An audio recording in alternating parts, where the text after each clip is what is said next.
गरुडगमन तव चरणकमलमिह मनसि लसतु मम नित्यम्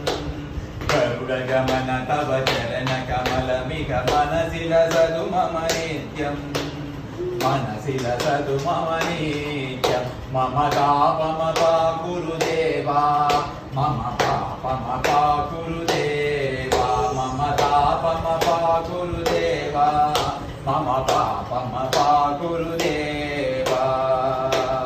जलजनयन विधिनमुचिहरण मुख विबुध विनुत पद पद्मा जलजनयन विधिनमुचिहरण मुख विबुध विनुत पद पद्मा विबुध विनुत पद पद्मा मम तापमपाकुरु देवा मम पापमपाकुरु देवा मम तापमपाकुरु देवा मम पापमपा